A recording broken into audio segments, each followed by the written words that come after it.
Good morning. Happy Fitness Friday. I am so excited to be here, you guys. I love this topic. I'm gonna really try to reel it in today and keep it focused on, the purpose of this group, which is health and fitness and goal setting around that. But again, this can apply to, everything in your life, every aspect of your life, right? So it's important to kind of, hi Kimberly, it's important to think about that too as I'm kind of going through this. So just bear with me here. So let me throw a statistic out there at you guys. These numbers just blow my mind, but 90% of Americans will not reach their New Year's resolutions goals in 2019. 90! That is crazy. Like, come on, really? Like, that's where we're at as a culture. So, it's so funny because I think that people assume that people that reach their goals or, people that actually follow through with them are more skilled or have more talent or possess this special skill set. But really it has less to do with that and more to do with how we manage our mind. So what I mean by that is it has more to do with reaching your goals, has less to do with that special skill set. They're not like, perfect. They're not, I'm trying to move these out of the way so I can see. Sorry. They're not perfect. What it is they have an ability to make decisions and make marginal adjustments to making decisions and solving problems. That's it. That's how you manage it. That's how you reach your goals. So I'm going to go into that a little bit here, a little bit more in depth. So what I mean by marginal adjustments to your decisions is it's making small changes over time that create big change and that create the outcome that you want. So let me say that again. It's about marginal adjustments to the decisions that we make to create long-term success for our goals. Okay? So I always talk about staying in the step you're in and staying in, being in that action step and staying there and not looking forward. But there's two sides to that, right? We always have to be able to understand putting purpose behind our goals. So a lot of us fall short in that we make this list of goals and most of them go like this. Let me just tell you, okay, from a fitness standpoint. I want to lose 10 pounds. I want to get in good shape. I want to wear my skinny jeans. That's what happens as a fitness trainer. That's what I hear year after year. And what's lacking in that goal setting is purpose. It's your why. It's why do you want to lose 10 pounds? It's why do you want to get in good shape? And there's no creative thought behind it. Like we stop and we fall short there. And so the first step for me is in managing your mind so that you can manage your goals is to manage that goal, not just regurgitate the obvious. It's to dig deeper, to figure out why you want to lose 10 pounds, how it will make you feel, what will you accomplish, how will your self-confidence soar, right? That's what this is about. That's the goal. It's the end result. It's not the action steps and the function of, it's the actual outcome, right? So I'm going to digress a little. Bear with me. I do that often. Kind of a squirrel. But I have a story that I wanted to share about managing your mind.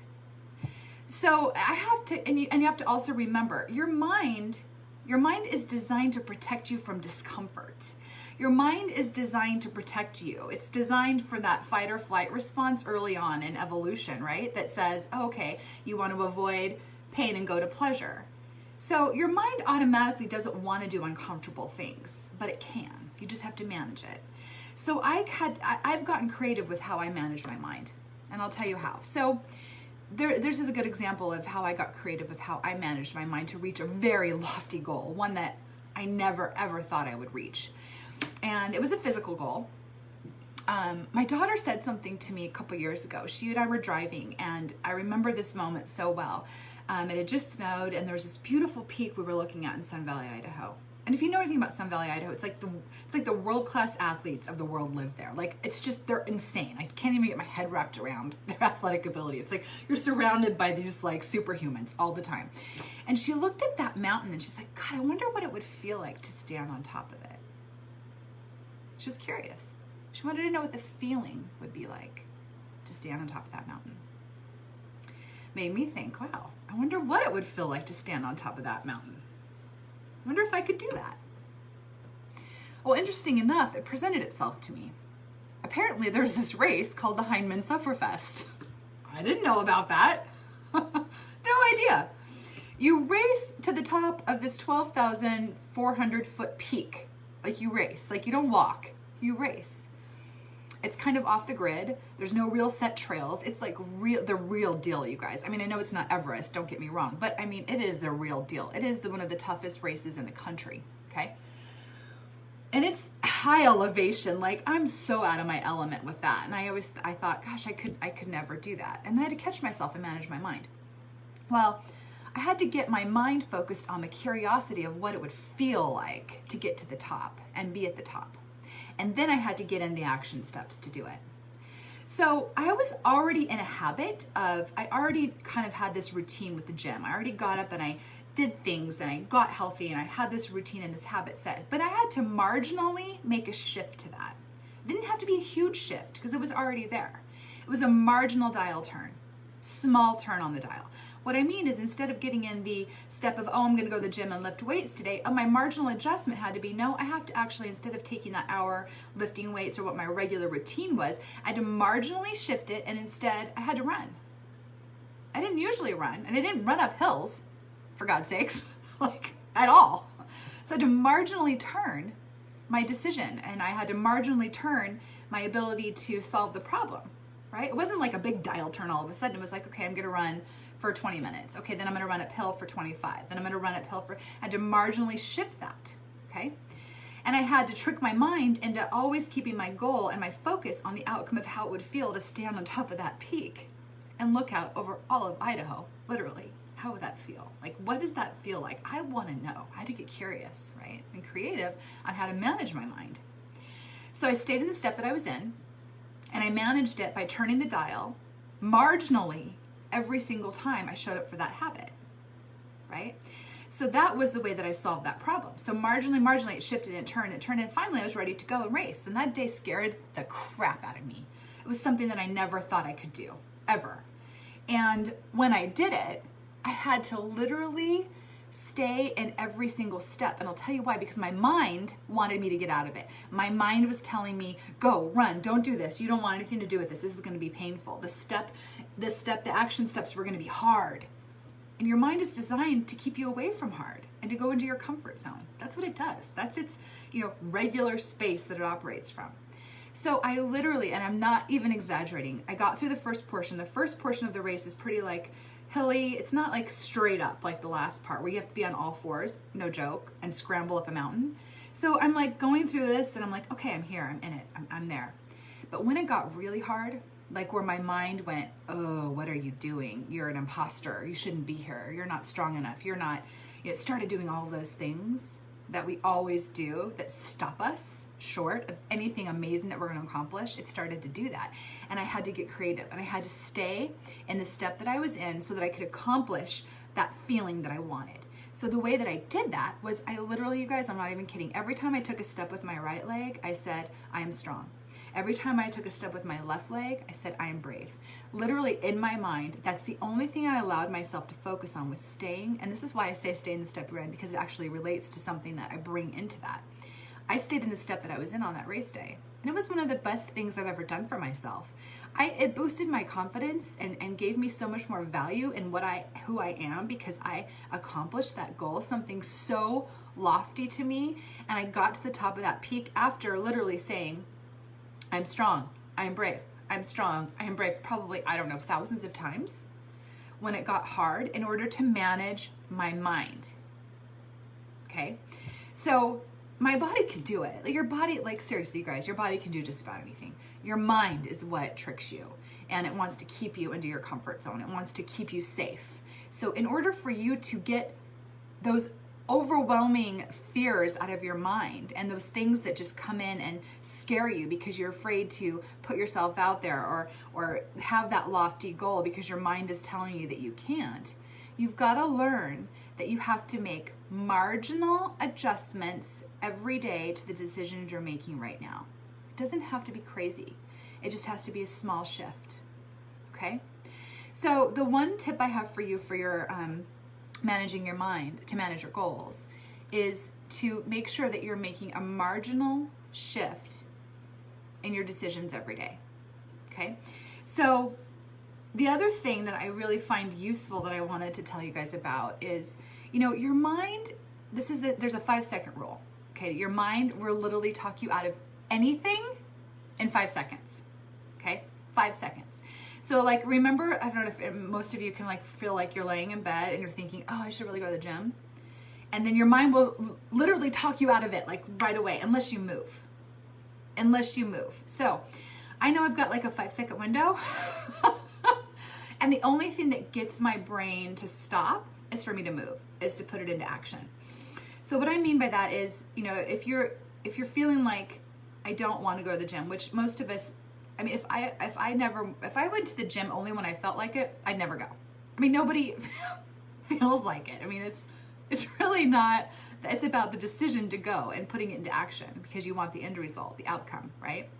So sometimes the action steps are painful, so you have to trick your mind and you have to move.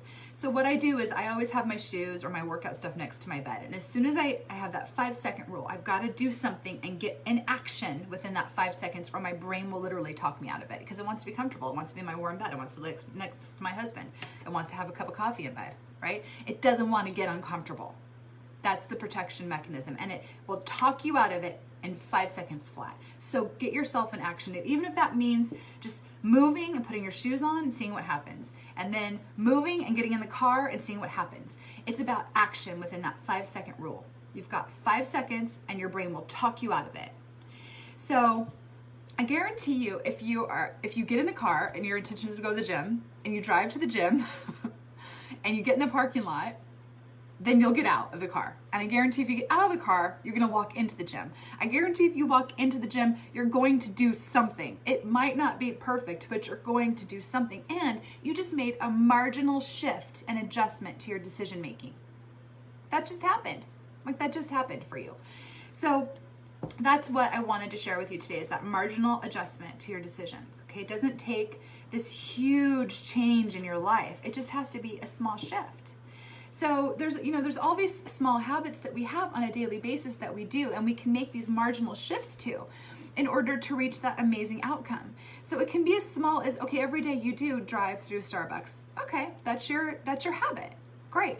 Make a marginal adjustment to that habit. And instead of ordering your Frappuccino or your mocha that you love, that you are on autopilot by ordering and haven't actually had a true thought about it, your brain just does it out of habit. You could still have that habit, but make a small adjustment to that habit. So instead of ordering the mocha, today just try ordering coffee with just creamer in it. Just try. Or tomorrow order a green tea. Still do that thing, but make a marginal adjustment to that thing to improve, to reach the outcome, okay? So it's really simple if you break it down into those steps. If you think about the overwhelming pain of the action steps, like today, I didn't get up and walk into the gym like, oh, I'm so excited, I'm gonna do burpees. That did not happen, you guys, but I did burpees. You wanna know why? Because I started with, I'm gonna get up.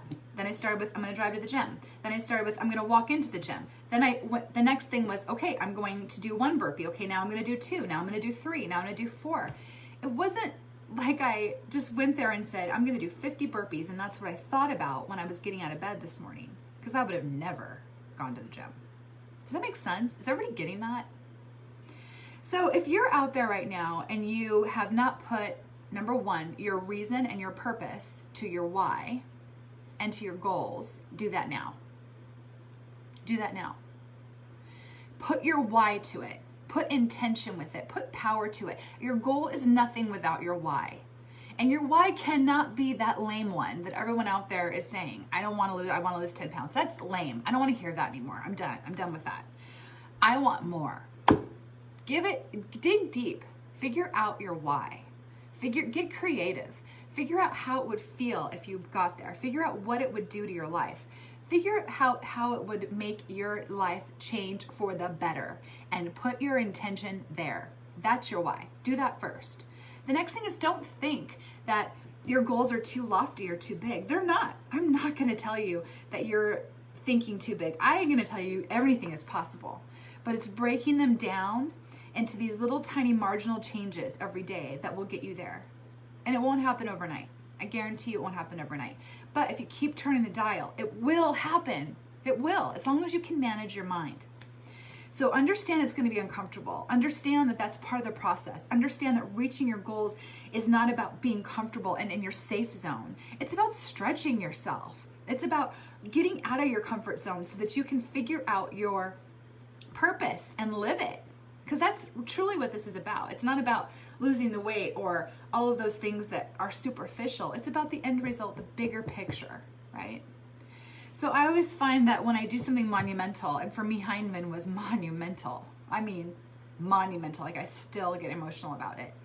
But having that feeling on top of that mountain, I knew that I wanted to have that feeling more in my life. And I knew that I could. That's so amazing. There's so much power to that. So manage your mind so you can manage your goals, you guys. Manage it. And manage your mind and know that it's going to be uncomfortable. But when you make a decision, make it quickly. Don't lay there. Don't think about it too much, because you'll talk yourself out of it. Your brain will, your ego will. That's that protection mechanism. It is the guard to our freedom and our life's purpose. That ego's got to go. It's got to go. So once it goes and you can talk yourself into managing your mind and not letting your ego talk you into being comfortable, you can reach your goals. So manage your mind so you can manage your goals. Okay, so if you guys have questions for me, let me know, but I hope that was helpful in setting some goals for 2019. Put purpose to them. Give them intention. Give them power by really focusing on the outcome of what it's going to feel like, what it's going to do for you, how it's going to shift your life, and get out of the mundane action that if you just focus on the 10 pounds or the 5 pounds, that's just pain, because you know you're going to focus on the action that's going to have to get you there, and that's stop eating your whatever you're eating every morning, that's going to the gym, and that's not always fun. But just focus on the truth of what your why is, and then it will be a lot easier to manage your mind. So I hope you guys have a wonderful, wonderful Friday. And I hope you learned to manage your mind today and this helped, and that you set some really lofty, amazing, powerful goals that really resonate with who you are and who you want to be. Okay, bye.